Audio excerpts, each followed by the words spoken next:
a farmer, a lawyer, and a state representative from the 47th district. Carol Hall was instrumental in getting him to come here. Doug Dubitsky, who is very familiar to a lot of the farming community, so we thank him for coming. Thank you. Appreciate it.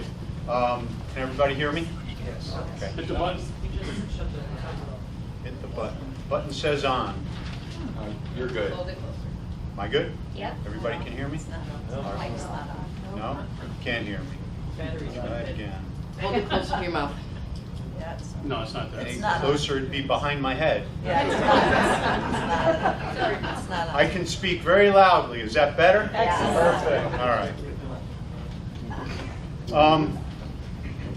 The last time I spoke to a crowd in Enfield, I believe it was a similar situation.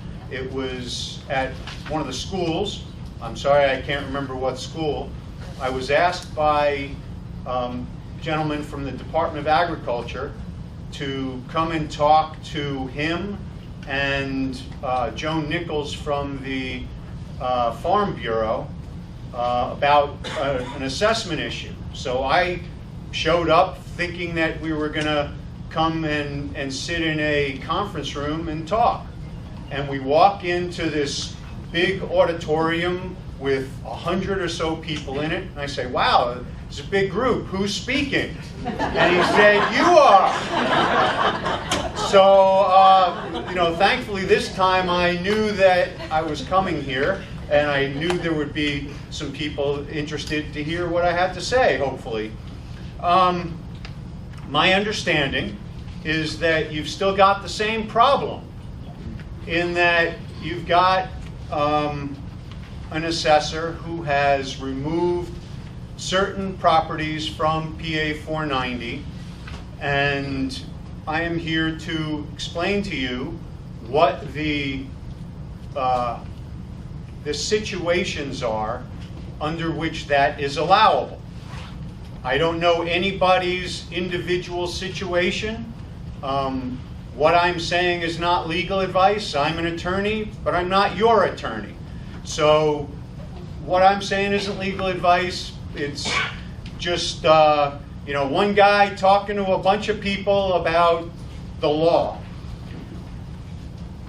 Once your property is in PA 490, there are only two ways that it can be removed. Two situations under which an assessor is legally allowed to take you out of PA 490.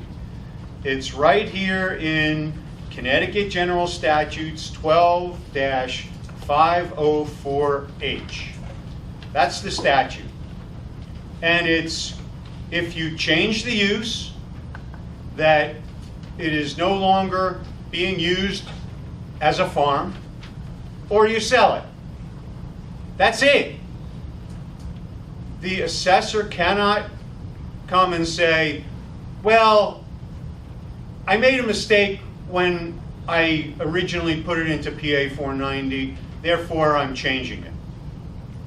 Even if the assessor can prove that they made a mistake, it doesn't matter. Once it's in PA 490, there are only two ways it can come out. If you stop farming or you sell it. That's it.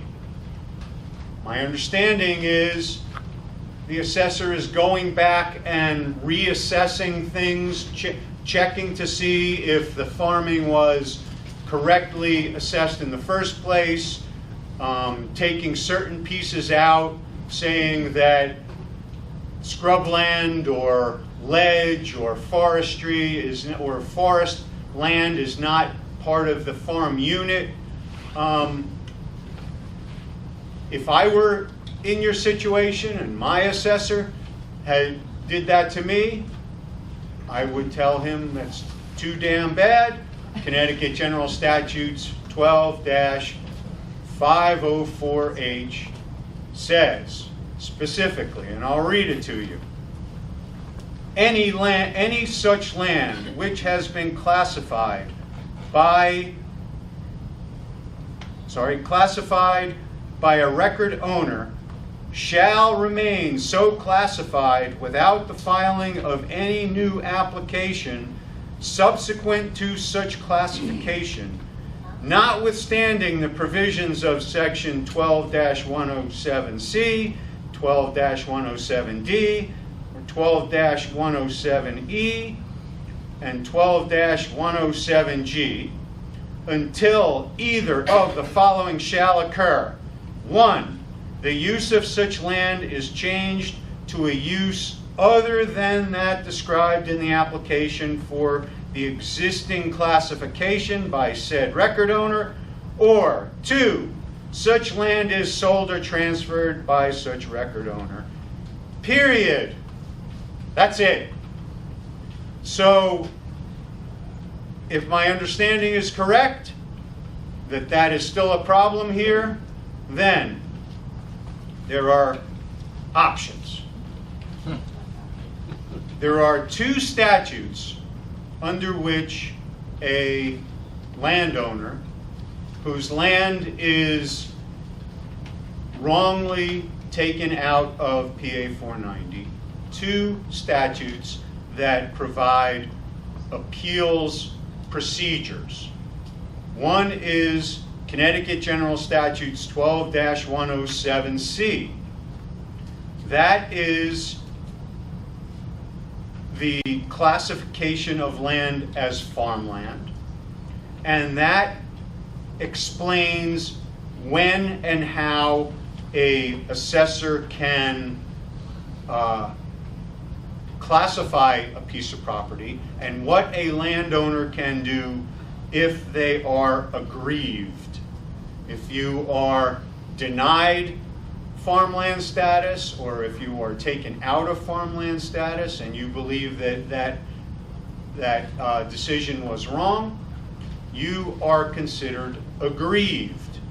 And there are things you can do. You can appeal to the Assessment Board of Appeals, which is supposed to act as a appeals decider, appeals court, as you will, that is taking evidence from 2 parties, from you, the landowner, and from the assessor, and making an independent judgment of which one is right, or if they're both wrong or both right.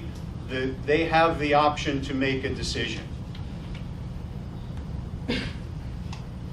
You can bypass them and go directly to court, or you can go to the Board of Assessment Appeals, see what they say, and if you don't like it, then you can appeal to the court. You can appeal under 2 different statutes. One is 12-117A. The other one is 12-119. There are different timelines, different deadlines, different statutes of limitation for each of those 2. 12-117A is for an excessive assessment. So if I think my farm is worth $100,000 and the assessor assesses it for $200,000, I think that's excessive. So I can appeal that. The other one, 12-119, is for a wrongful assessment. So if I say my property is a farm and the assessor says, no it isn't, that's a wrongful assessment. It's not necessarily excessive, it's wrongful. 2 very different statutes. Under 12-117A, you have 2 months from the date that the Board of Assessment Appeals makes a decision to go to court. If you miss that deadline, you are what's called in the legal profession SOL. If you miss that deadline, there is no going back. That's it. You've missed the statute of limitations, you've missed by 1 day, you're done. 12-119, it's 1 year from the date of the assessment. So if you're denied farmland status, or if you get a notice that your farmland status has been revoked, you have 1 year to appeal that to the court. 117A, if you win, the court can tell the town to repay any excess tax you paid.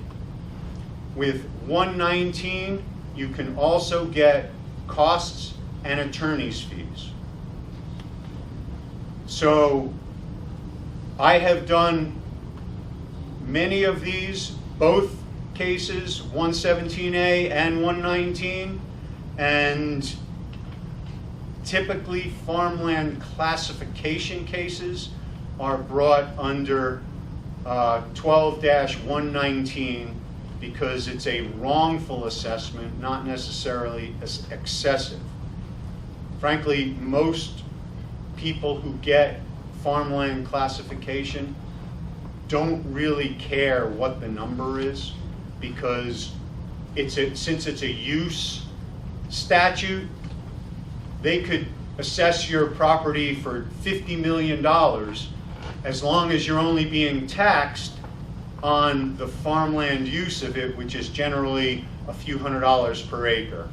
Most people don't care what the actual assessment is, what the actual valuation is, so long as the assessment after the farmland deduction is reduced.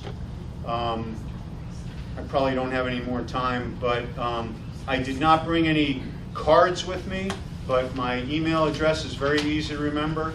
It's doug@lawyer.com. So if you want to get in touch with me, if you have specific questions about your specific problem, feel free to get in touch. Thank you very much.